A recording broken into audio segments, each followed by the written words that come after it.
안녕하십니까. 사회복지사 1급을 담당하는 고병갑입니다.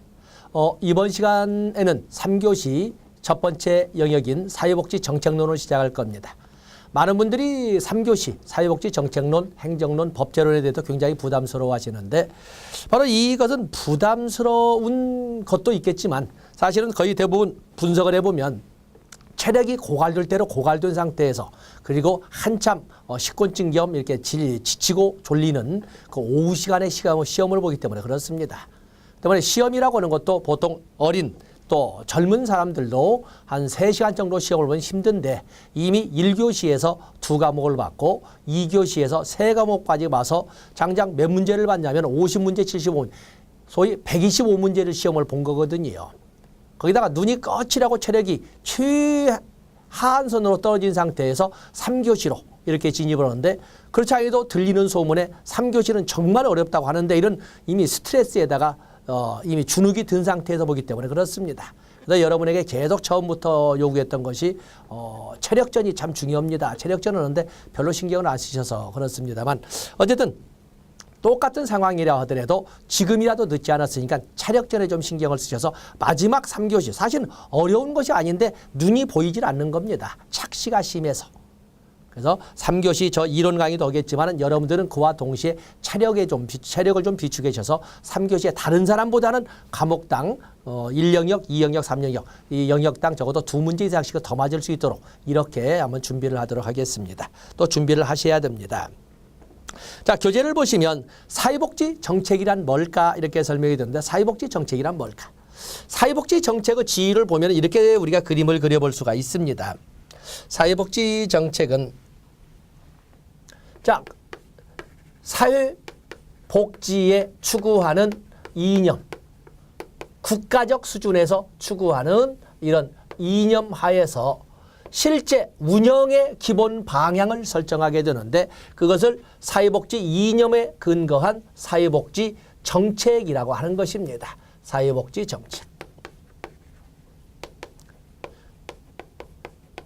사회복지 정책이라고 하는 것은 국정 운영에 있어서 사회복지에 관련된 기본 방향이나 기본 방침을 이렇게 사회복지 정책이라고 합니다.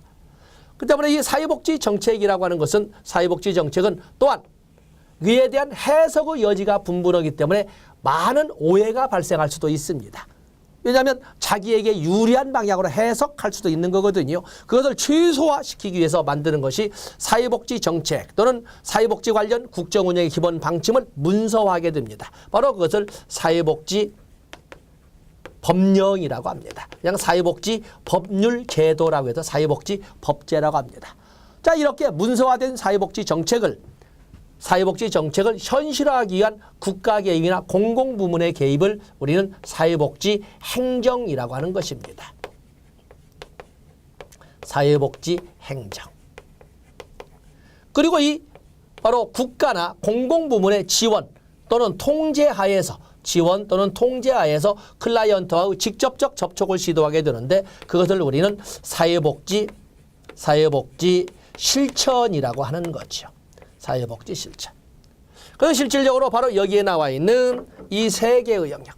바로 이 3개의 영역이 곧 3교시, 1영역, 2영역, 3영역으로 이렇게 되어 있는 것입니다.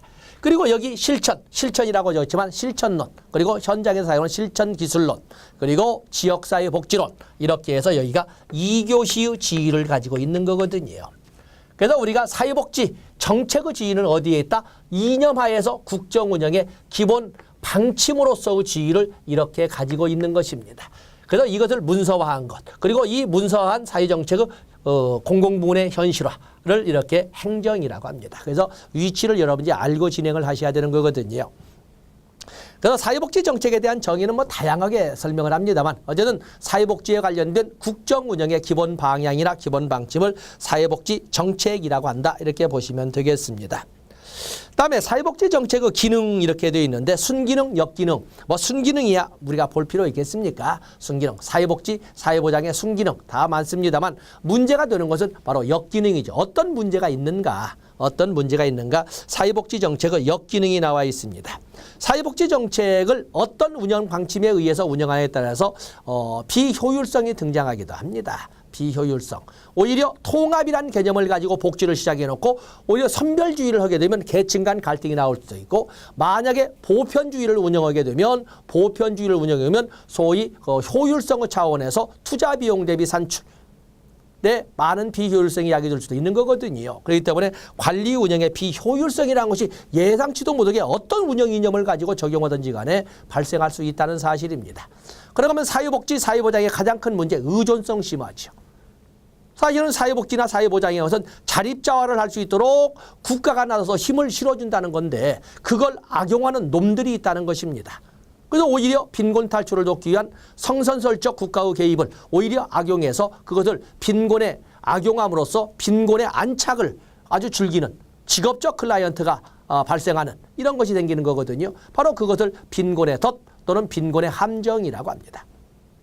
또 그런가 하면은 어떠한 직업을 가지고 자립자활하려고 노력하기보다는 오히려 앉아서 국가 구제만을 기다리는 이런 것은 또한 실업의 덫으로서 이런 의미가 발생하기도 합니다. 실업의 함정이라는 말도 나와 있죠. 바로 이런 것을 싸잡아서 우리는 도덕적 개의, 의존성 심화라고 설명하는데 이런 단어들 역기능에 초점을 두고 B급 정도에서 문제 대비하시면 되겠습니다. 다음에 사회복지 정책의 영역.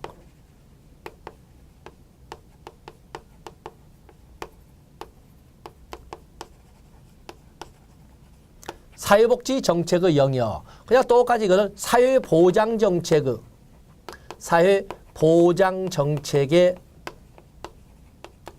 영역이라고 이렇게 쓸 수도 있습니다. 사회복지정책의 영역, 사회보장정책의 영역. 인류의 오랜 역사에서 가장 인간들을 괴롭혔던 것이 바로 빈곤이었어요. 빈곤. 보통 우리가 사회적 위험으로 보면 보통 어느 누가 주장해도 빈곤과 질병을 대상으로 했다고 하지만 보통 일반적으로 질병은 그냥 사주팔자 문제였어요. 도와주기는 하지만 어떻게 해. 굉장히 중단하는 시간이 빠르죠. 그러나 빈곤 문제는 그렇게 죽지 않아요. 그래서 빈곤을 해결하기 위한 첫 번째 접근은 우리가 소득 보장 정책이라고 하는 거죠. 오랜 인류의 역사에 사회복지 관련 정책으로 넘겨본다고 해도 가장 만약에 소득보장정책만을 사회복지정책 또는 사회보장정책으로 본다면 이것을 우리는 최협의의 가장 좁은 의미의 사회복지정책, 사회보장정책이라고 할 수가 있습니다. 그런데 지금은 우리가 경제 수준이 어느 정도 높아지는 우리의 예를 보더라도 사회복지, 사회보장이면 먹고 사는 굶지 않는 것만 가지고 사회복지, 사회보장이라고 하지 않아요. 요즘에는 주택보장정책, 또 그런가 하면 교육보장정책, 또 의료보장정책, 또 개별적으로 필요한 것을 채워주는 개별적 사회복지 서비스. 자, 이런 등등을 이런 것들도 채워져야 사회복지라고 할 수 있다는 겁니다. 여기까지를 포함해서 이렇게 사회복지정책이나 사회보장정책을 이렇게 포함을 시킨다면 이걸 우리는 협의의 사회복지정책, 협의의 사회보장정책이라고 할 수가 있는 것입니다. 그런데 오늘날에는 국가 개입, 1970년대 복지국가의 위기기를 넘어서 그를 개편하기 위한 이 복지국가의 재편기에 민영화 부분이 강조됐다고 해도 오늘날 신자유주의의 민영화라는 개념은 작지만 강한 정보거든요. 그러면서 핵심적 영역에 대한 보다 강력한 국가 개입은 국가 개입의 개수는 다소 줄였지만 핵심적 영역에서는 이전과는 비교도 안 되는 보다 강한 개입을 하게 되는데 그 강한 개입에는 조세 정책과 노동시장 정책이 이렇게 존재를 합니다. 그렇기 때문에 이 협의의 정책에다가 여기 나오는 노동시장 정책과 조세 정책까지를 포함해서 설명한다면 이걸 우리가 넓은 의미의 사회복지 정책, 넓은 의미의 사회보장 정책이라고 이렇게 설명할 수 있는 것입니다. 요즘 보면은 조세 정책에 대해서 조세 정책, 뭐 새로운 정부, 신정부 들어서도 이 조세 정책을 가지고 좀 강력하게, 특히 부동산을 중심으로 한 강력한 어떤 정책을 시행한다고 합니다. 아직 그냥 성과가 나오지 않고 얼마나 그 의지를 강하게 이끌어갈지는 모르겠지만 어떤 요즘 조세 정책을 가지고 지금 설명을 하고 있습니다. 그다음에 노동시장 정책에서 노동에 관련된 고용정보에는 미시적 고용정보와 거시적 고용정보를 볼 적에 특히 미시적 정보로서 최저임금 10,000원선을 이끌어가기 위한 최저임금 10,000원선을 이끌어가기 위한 정책을 발표를 했고, 그러나 이제 이걸 한꺼번에 하기에는 자영업자나 이런 운영자들의 입장이 있기 때문에 서서히 10,000원까지 간다. 그래 놓고 먼저 서울시 교육청 산하 학교에서 이 비정규직에 대해서 내년부터 2018년부터 최저임금 10,000원을 적용하겠다 이렇게 발표를 하고 있거든요. 그래서 어쨌든 이런 미시적 고용시장으로 설명을 하지만 이렇게 국가가 적극적으로 개입하는 모습을 이렇게 보여서 바로 이 영역에 대한 문재인 정부에서는 이 영역에 대한 개입이 좀 더 활성화되지 않느냐 이렇게 보고 있습니다. 그래서 우리가 아직은 완벽하지 못해서 소득보장이나 주택보장, 주거급여법, 교육보장, 의료보장 이런 것은 어느 정도의 틀은 만들어졌다고 보는데 그것은 이제 충족성을 가지고 따르고 있죠. 이제는 아직은 미비됐다는 것이 조세정책과 노동시장정책인데 현 정부에서는 좀 여기에 신경을 쓰는 것 같습니다. 자, 이렇게 해서 사회복지 정책의 영역을 그렇게 보시되 그중에 조세정책에서 부의소득세에 대해서는 나중에 한번 또 다뤄야 되니까 부의소득세 여러분들 검색해서 사전학습, 선수학습을 했으면 참 좋겠습니다. 그다음에 사회복지 정책의 구성. 사회복지 정책의 구성은 주체, 객체, 또 가치 또는 원칙 이런 것을 들어볼 수가 있습니다. 사회복지 정책의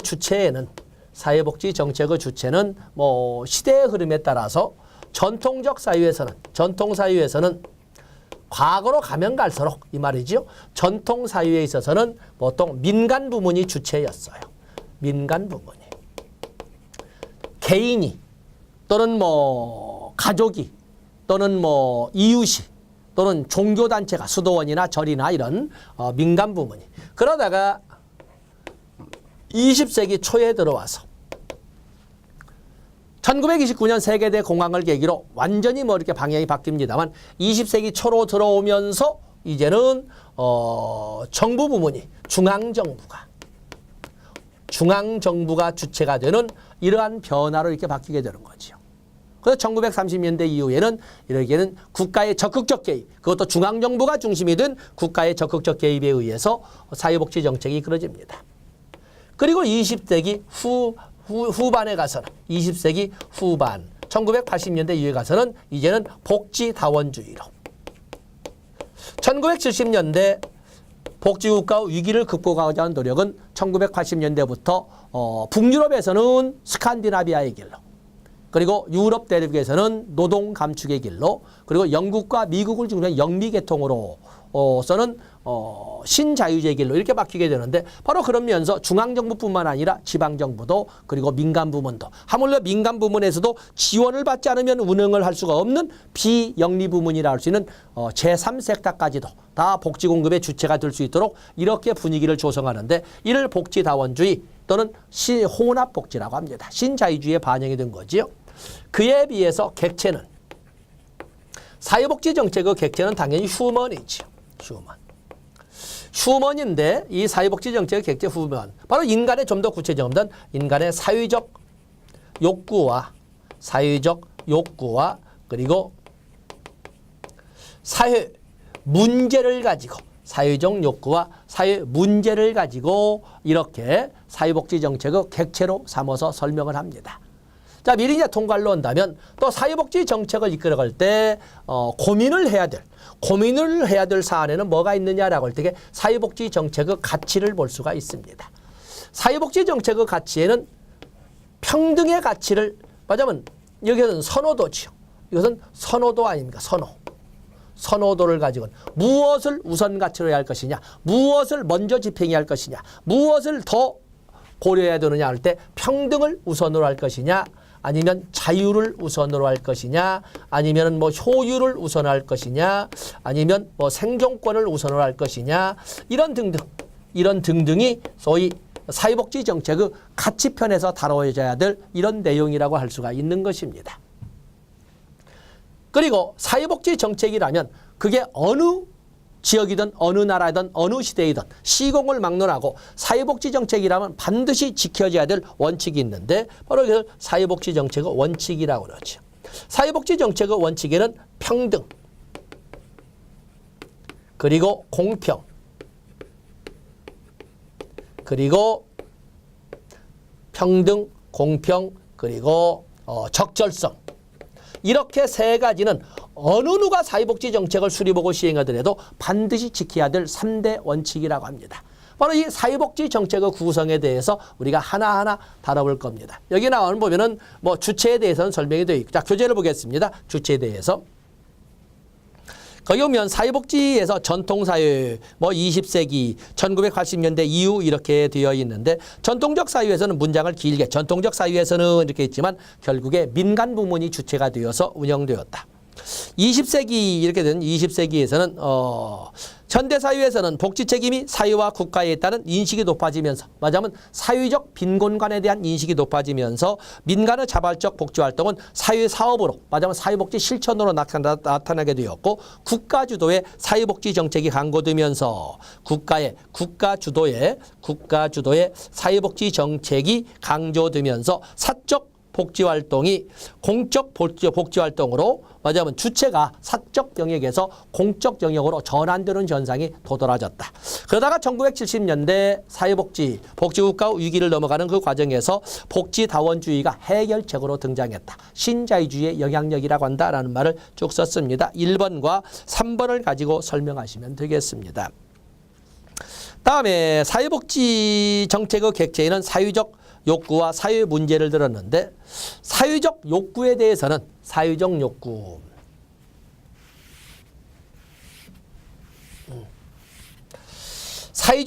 대해서는 여러분들이 행정론에서 다루겠습니다만, 사회적 욕구, 사회적 욕구에는 주로 출제가 되는 것이 역시 매슬로우의 욕구 5단계설이죠. 매슬로우의 욕구 5단계설. 물론 행정론에 가면 이걸 좀 더 자세하게 해서 매슬로우의 욕구 5단계설과 알더퍼의 ERG로 이렇게 넘어가겠지만은, 어쨌든 이 보면은 매슬로우는 인간의 욕구를 이렇게 저수준에서 고수준으로 5개의 단계로 이렇게 나누지 않았습니까? 그래서 저수준의 생리적 욕구, 다음에 안전의 욕구, 다음에 소속 애정의 욕구, 다음에 존경의 욕구, 그리고 자아 실현의 욕구로 이렇게 설명을 했습니다. 그러면서 매슬로우는 욕구를 크게 이 5개의 저수준의 고수준 나오는 이 5개의 욕구 단계를 크게 구별해서 여기 존경의 욕구까지, 생리적 욕구에서 존경의 욕구까지를 결핍의 욕구라고 이렇게 표현을 하고, 그리고 자신의 욕구, 그 주변에 있는 심미적, 인지적 욕구까지를 내서 성장의 욕구라고 이렇게 표현을 했거든요. 대부분의 학자는 이렇게 크게 결핍의 욕구와 성장의 욕구로 나누어 설명을 합니다.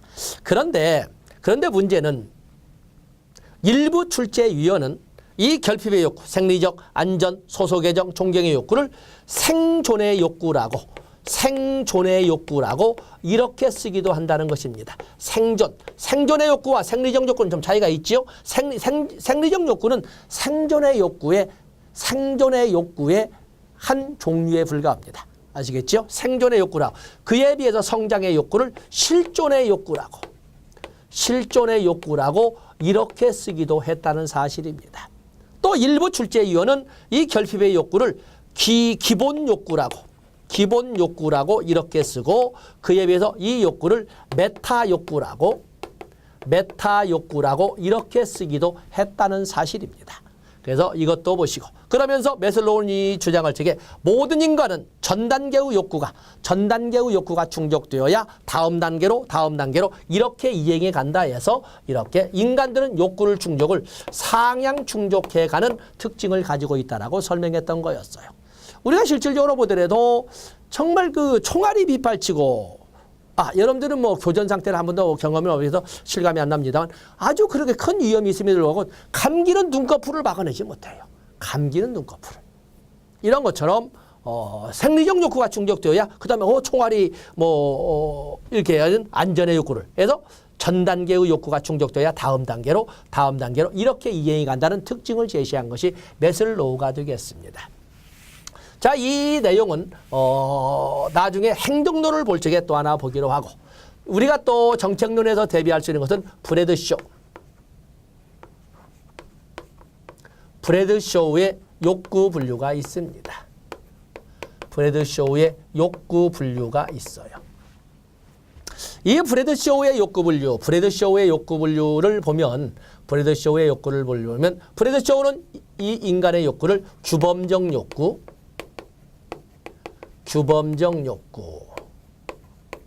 그리고 인지된 욕구, 느껴진 욕구, 감지된 욕구, 감촉된 욕구, 펠트란 단어를 그렇게 썼습니다. 다음에 표현된 욕구,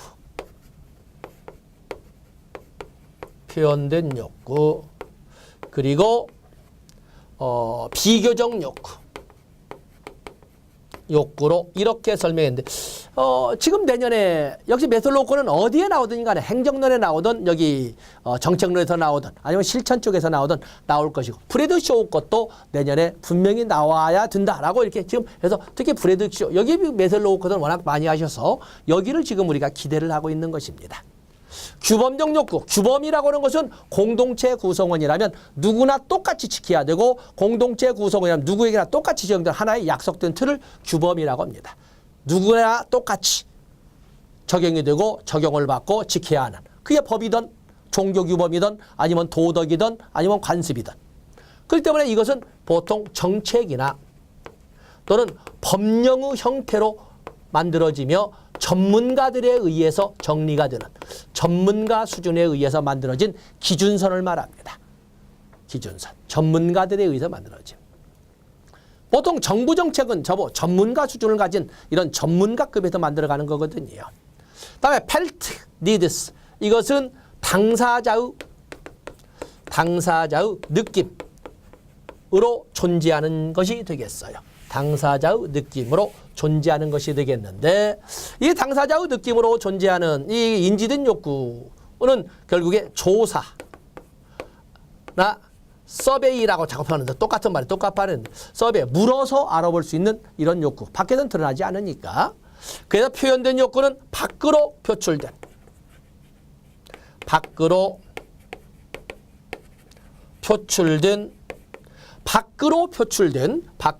수요의 개념으로 설명하고 있는 것입니다.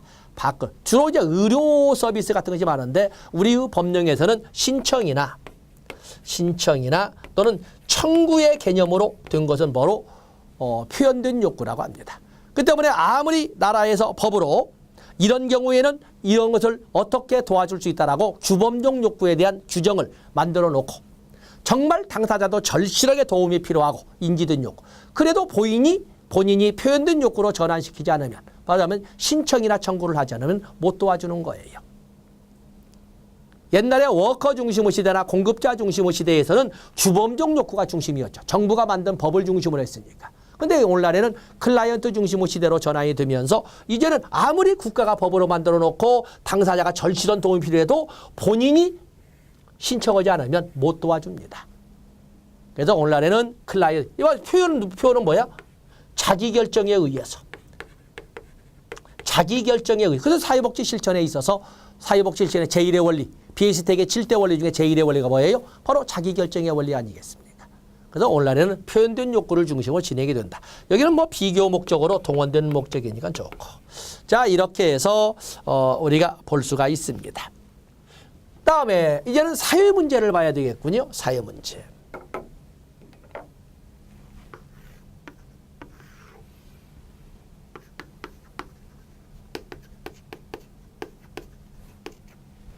사회 문제 우리가 그 교재를 이렇게 보시면 사회 문제가 무엇이냐 이렇게 되어 있지 않습니까? 사회 문제. 사회 문제의 구성, 뭐 사회 문제의 이렇게 뭐 개요라고 할까요? 아니면 구성. 사회 문제는 구성원들에 의해 야기되어야 합니다. 사회 문제는 구성원들에 의해서 야기되어야 된다. 또 사회 문제는 구성원 다수에게 피해가 발생해야 됩니다. 사회 문제라고 하기 위해서는 구성원들에 의해 복구될 수 있어야 됩니다. 복구가 가능해야 됩니다. 또 사회 문제라고 하기 위해서는 지속성이나 또는 반복성이 있어야 됩니다. 그 외에도 여러 요건들을 설명할 수 있습니다만 적어도 이러한 모두를 다 충족할 때 우리는 사회 문제라고 합니다. 그로 인한 피해가 구성원 대다수에게 자 여기 구성원들에 의해서 야기되는 것을 우리는 사회성이라고 합니다. 사회성. 구성원들에 의해서 야기된 사회성. 그로 인한 피해가 구성원 대다수 몇 명에게만 피해가 발생하는 것이 아니라 구성원 대다수에게 발생하는 이것을 우리가 보편성이라고 합니다. 보편성. 그래서 이 사회성과 보편성을 사회 문제의 양대 요건이라고 합니다. 적어도 사회 문제라고 하려면 구성원들에 의해서. 그런데 구성원들에 의해서 야기됐는데 그 원인이 구성원들의 의지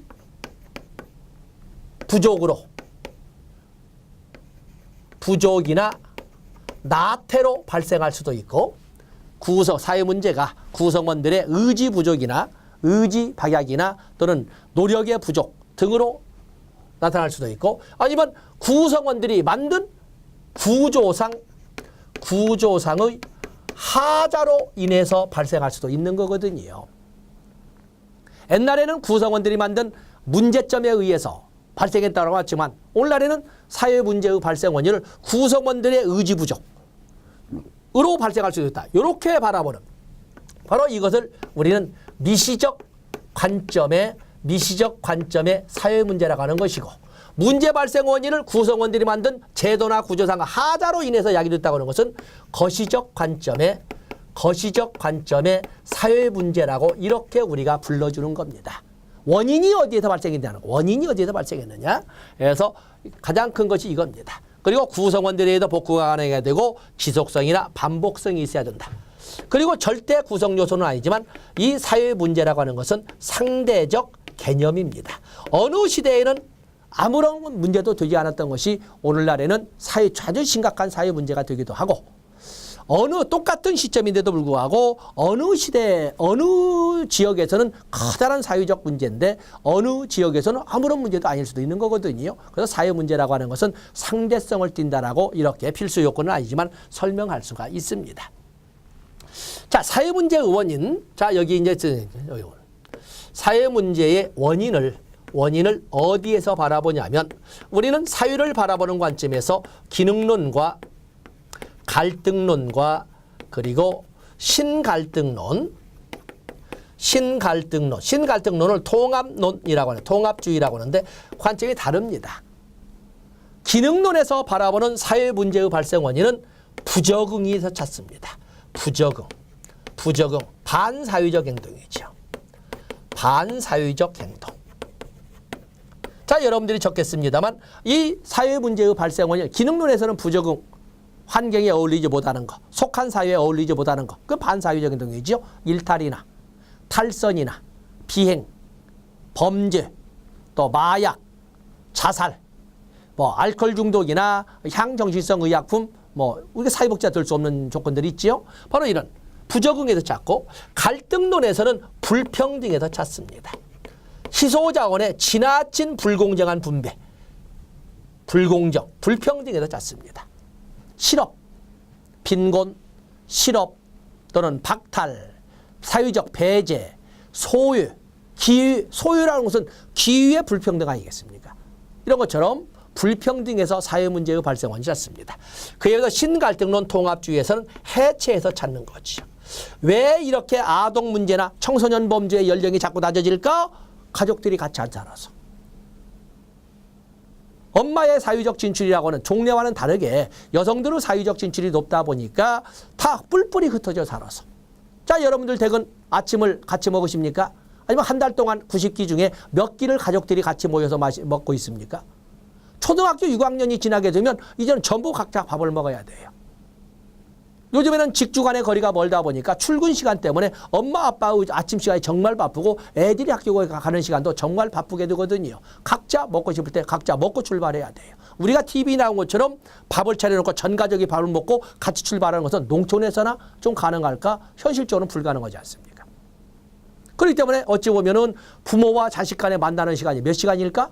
아침부터 잠을 깨우면서 좀 전투체형으로 만났다가 저녁 때 한 6시 넘어서 7시, 초등학생은 한 7시 안에 다 들어오지만 중학생, 고등학생 되면 10시에 들어오잖아요. 부모와 자식이 몇 시간 만나겠어요.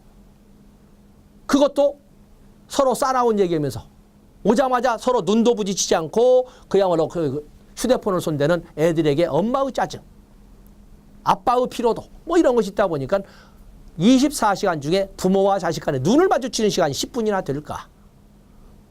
같은 공간에 서로 흩어져 사는 이런 소위 네트워크 가족이죠. 통신선으로 만나는 네트워크 가족. 바로 이런 해체가 아동 문제나 청소년 문제를 가져오고 또 같은 땅에 살면서도 종교가 다르다고 지역 출신 지역이 다르다라고 성별이 다르다고 나이가 다르다라고 전부 같이 어울리려고 하지 않는 더욱이나 요즘 혼밥, 혼술하는 것처럼 그것마저도 각자 친구들끼리 만나도 전부 친구끼리 반복자고 해놓고는 각자 친구들이 각자 휴대폰을 만지고 있는 이런 시대가 되지 않았어요. 모이기는 4명이 모이는데 사실은 혼자 앉아있는 거나 똑같은 거죠. 해체, 가족 해체, 사회 해체, 국가 해체 이런 해체들이 사회 문제를 이야기한다라고 이렇게 설명하고 있는 거예요. 자, 교재를 보세요.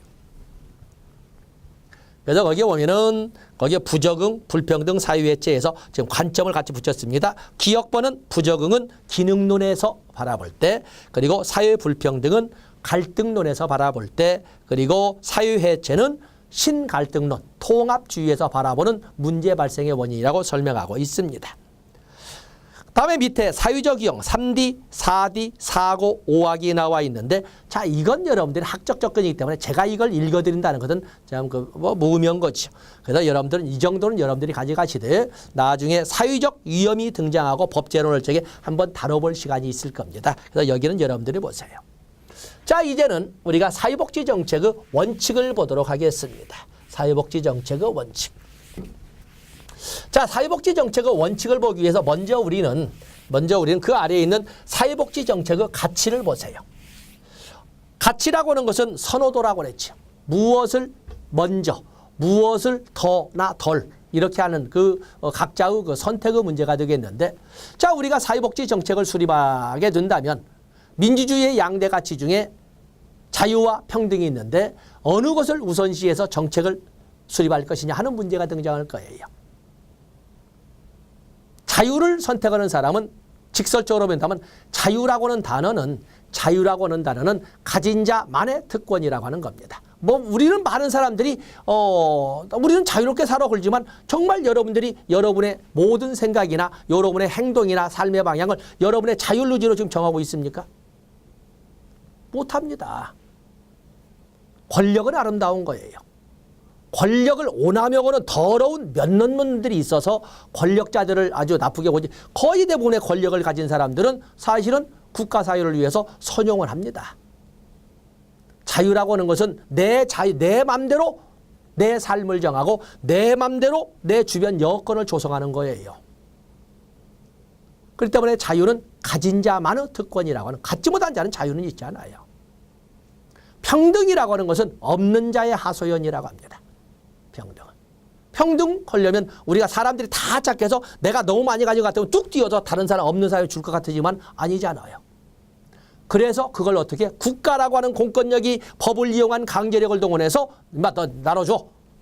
조금 내놔. 이렇게 요구하는 그걸 우리가 조세 정책이라고 하지만 말이 참 부드럽지만 뺏는 거거든요.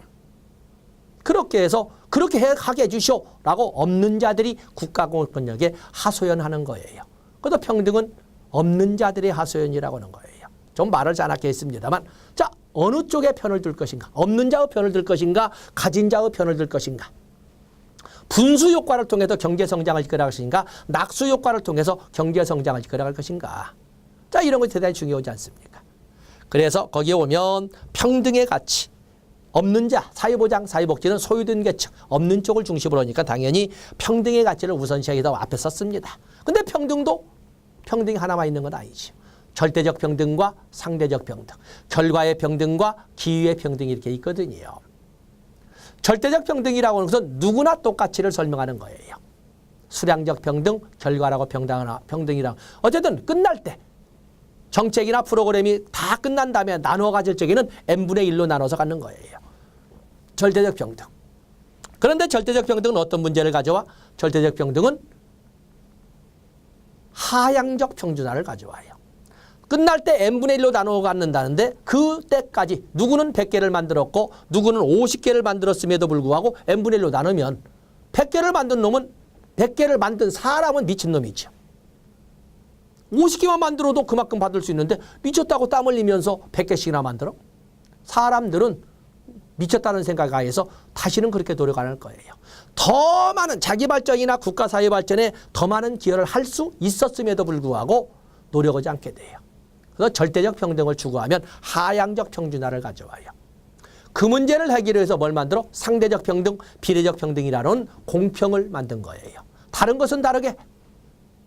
그래서 열심히 노력한 사람은 아는 사람보다 더 많이 갖게끔, 기여도가 큰 사람은 기여도가 없는 사람에서 뭔가를 더 갖게끔 이렇게 만들어준 것을 상대적 평등, 비례적 평등, 공평 또는 균등이라고 하는 거예요. 그렇기 때문에 없는 자들은 절대적 평등, 수량적 평등을 요구할 것이고 가진 자 능력이 있거나 노력할 수 있는 시간을 가진 사람은 상대적 평등을 선호할 거예요. 어느 쪽 편을 들고 정책을 수립하시겠는지. 기회평등은 출발선만 국가가 개입해서 줄 맞춰주는, 나머지는 각자의 능력에 알아서 하는 것은 기회평등. 소국국가, 작은 정부론의 평등관이죠. 그에 비해서 결과의 평등이라는 것은 무조건 어떤 태생, 금수저로 태어났던 흙수저로 태어났던, 노력을 많이 했던 노력을 조금 했던, 능력을 발휘했던 능력을 발휘하지 않았던 상관없이 그러나 끝날 때는 n분의 1로 나눠서 갖는 것은 결과의 평등. 아까 말했던 절대적 평등이에요. 여러분들은 정책을 수립할 적에 어느 평등을 선호하실 건지. 기회의 평등, 결과의 평등. 우파나 보수 있는 자들은 기회의 평등을 선호할 것이고 좌파적 성향을 가진 정권에서는 바로 결과의 평등을 선호할 거예요. 그래서 우리가 볼 때는 평등이란 단어 하나지만 이렇게 다양한 평등으로 나누어서 접근할 수가 있다는 것입니다. 또 자유를 가지고 볼 적에도 자유에는 적극적, 소극적 자유와 적극적 자유가 있지 않습니까? 제일 밑에 나와 있죠. 국가 권력으로부터 간섭받지 않을 자유, 소극적 자유. 시민혁명을 통해서 18세기에 쟁취한 자유죠. 가진 자들이 요구하는 자예요. 간섭하지 마세요. 우리 삶은 우리가 알아서 할 테니까. 그에 비해서 적극적 자유는 20세기 시장 실패가 폭발한 세계 대공황으로 제기된 쟁취한 자유가 적극적 자유가 되겠는데 국가 뭐더냐? 우리를 평등하게 해줘라 라고는 국가 권력에 의한 자유를 적극적 자유라고 설명하고 그 적극적 자유에 의해서 보장되는 기본권을 사회권이라고 설명하고 그를 위해서 만든 법령을 사회법이라고 이렇게 설명하고 있는 것입니다. 그런가 하면 효율도 중요한 가치예요. 우리는 완벽하게 모든 구성원들의 욕구 욕망을 충족시킬 수 있는 배분은 이룰 수 없습니다. 한정적이고 부족할 수밖에 없는 자원을 어떻게 배분해야 될 것인가 하는 문제가 등장하는데 거기에는 수단적 효율과 배분적 효율이 있습니다. 수단적 효율, 보통 우리가 효율 그러면 비용 대비 산출로 따지는 운영 효율성을 가지고 오는데 그것도 수단적 효율의 한 종류인 것이고 얼마나 대상에 대한 집중도가 높았느냐를 따지는 목표 효율성, 대상 효율성도 있습니다. 이런 것처럼 목표 효율성과 운영 효율성은 수단적 효율이라고 합니다. 현장에서 적용이 되죠. 그에 비해서 배분적 효율, 파레토 효율이라고 하는데 이것은 주어진 자원 하에서 다른 사람의 권익을 침해하지 않고서도 어떻게 하면 가장 효율적으로 배분할 수 있느냐를 따져보는 것을 배분적 효율, 파레토 효율입니다. 그런데 직설적으로 한다면 다른 사람의 효용이나 복지를 지배하지 않고서는 결코 어떤 사람의 효용도 늘어날 수 없는 이런 배분을 이런 빈틈없이 고르게 말하자면 효율적으로 배분됐다고 하는 것을 파레토 효율, 배분적 효율이라고 합니다. 현실적으로는 불가능하지만 꿈꾸는 효율이라고 할 수가 있는 것입니다. 그래서 파레토 효율 또는 파레토 최적이라고 하는데 제가 아는 경제적 수준은 그 정도 설명할 수가 있습니다. 자, 여러분들은 평등입니까? 자유입니까? 효율성입니까? 만약에 평등을 택했다면 절대적 평등입니까? 상대적 평등입니까? 아니면 기회의 평등입니까? 결과의 평등입니까? 이런 것을 결정을 하고 정책을 입안하고 집행해야 되거든요. 자, 이것을 따지는 것을 사회복지 정책의 가치라고 합니다. 자, 이걸 바탕으로 위로 올라가 보시죠. 자, 이걸 바탕으로 볼 적에 어떠한 경우에도 사회복지 정책을 수립할 때는 반드시 지켜야 할 3대 원칙이 있습니다. 이제 통설됐습니다. 3대 원칙이 있는데 거기에는 평등과 공평과 적절성이 있습니다. 평등은 절대적 평등은 평등이라고 쓰자라고 약속이 된 거나 다름없습니다. 공평, 상대적 평등이나 비례적 평등은 공평이라고 쓰자라고 약속이 된 거나 다름없습니다. 앞에서 또 아래서 이게 본 거 바로 평등에 나오는 상대적 절대적 평등, 즉 수량적 평등과 비례적 평등을 바로 평등과 공평으로 해서 같이 설명으로 없이 적용하시면 됩니다. 그에 비해서 생존권이라고 적었지만 우리의 경제 수준으로 본다면 생존권보다는 적절성의 개념으로 합니다. 적절성의 개념으로. 얼마나 적절한가 이렇게 적절한 거 뭐야? 인간답게를 말합니다. 그래서 현재 우리나라에서는 이 생존권의 개념으로 쓰는 것을 보통 최저생계비나 최저보장 수준이나 최저임금이 유지되어야 적어도 인간으로서 살아가고 있다고 합니다. 최저생계비도 못 벌고 최저보장수준도 보장 못 받고 최저임금도 못 받으면 개 취급받고 있고 개같이 산다고 표현하는 거예요. 적어도 어떠한 사람이 사회복지 정책을 수립한다고 하더라도 생존권 이상은 적어도 인간답게 살 수 있는 수준 이상은 만들어줘야 된다 하는 것이 생존권이라고 적은 적절성의 원칙이 되겠어요. 그래서 여러분들 사회복지 정책의 원칙 반드시 지켜야 할 것은 절대적 평등으로서의 평등, 누구나 똑같이 상대적 평등으로서의 공평, 그리고 인간답게의 개념으로 생존권이나 적절성, 이 세 가지는 반드시 지켜져야 한다라고 말씀을 드리고 있는 겁니다. 그중에 또 별도로 나올 수 있는 것은 공평에 나오는 거기 열등처우의 원칙, 1834년 개정구민법의 3대 원칙 중에 하나는 열등처우의 원칙은 당연히 공평, 상대적 평등, 비례적 평등의 개념에 속하는 원칙이라고 한다는 것을 알 수가 있습니다. 그리고 사회보장을 적용했을 때 절대적 평등을 수행하는 사회보장 정책은 사회수당이 해당되는 것이고 기여한 만큼 다른 것은 다르게 적용을 받는 것은 사회보험이 되겠는데 이건 공평, 상대적, 비례적 평등의 원칙을 적용하는 것이고 그에 비해서 최소한 아무리 못해도 인간다운 수준은 유지할 수 있어야 된다. 이것은 공공부조를 가지고 설명할 수 있다라고 같이 박스에 적었습니다. 그래서 여기 사회복지 정책의 원칙 당연히 한 문제가 나오는 것이고 사회복지 정책의 가치 당연히 한 문제가 나오는 것이고 브래드쇼우의 욕구 분류 당연히 언제나 기다리고 있고 메슬로우 것은 언제나 기다리고 있는 것이고 브래드쇼우 것은 예상 문제로 대기하고 있어야 됩니다.